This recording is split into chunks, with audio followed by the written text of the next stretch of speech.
नमस्ते दोस्तों, भाई लोग, आप लोग देखत तनी Dhanji news Bhojpuri YouTube channel में स्वागत है।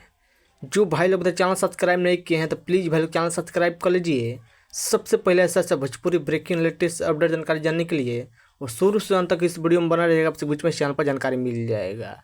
जी बोल बता दें कि प्रमोद प्रेम यादव एक और नई भोजपुरी 2024 का एल्बम सॉन्ग बेहतरीन गाना लेके आ रहे हैं आपसे बीच में। उस गाना के फाइनल पोस्टर जारी कर देगा। जी आप देख रहे हैं स्क्रीन पर, जिस गाना का टाइटल है ब्रेक फेल भइल। इस सॉन्ग को गाए हैं सिंगल प्रमोद प्रेम यादव गाना गाए हैं। जबरदस्त बेहतरीन गाना होने वाला है, जिस गाना का टाइटल है ब्रेक फेल भइल। इस गीत को लिखे हैं कृष्णा बेदर्दी और म्यूजिक संगीत दिए हैं कृष्णा बेदर्दी जी। गाना बेहतरीन जबरदस्त गाना होने, यही गाना भोजपुरी खूबसूरत मिलेगा। आप लोग बता दें जिस गाना का टाइटल है ब्रेक फेल भइल। इस गाना फ्लूट लॉन्च किया जाएगा यानी कि कल सुबह 30 जनवरी का सुबह 7 बजे global music junction YouTube channel पर देखने सुनने को मिलेगा। आप लोगों को गाना देखेगा, बेहतरीन जबरदस्त गाना होने वाला है। जिस गाना का टाइटल है ब्रेक फेल भइले सरसों में लेके हेल गइले। जबरदस्त गाना हो, यही गाना भोजपुरी खूबसूरत मिलेगा।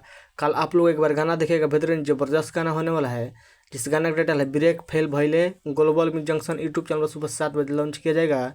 एक बार गाना देखें, बेहतरीन जबरदस्त गाना होने वाला है। जितनी प्रमोद प्रेम फैंस है, एक बार वीडियो को शेयर कीजिए और चैनल सब्सक्राइब कर लीजिए। आप लोग बताए कि ये प्रमोद प्रेम का वीडियो अपडेट न्यूज़ कैसा लगा। अपडेट न्यूज़ पसंद पड़े भाई लोग तो प्लीज़ वीडियो को लाइक कीजिए, लाइक कीजिए, चैनल सब्सक्राइब करिए। सबसे पहले ऐसा अपडेट जानकारी जानने के लिए वीडियो में कमेंट ना करना, हम लोग कैसा वीडियो लगे। जय हिंद, जय भोजपुर से, धन्यवाद।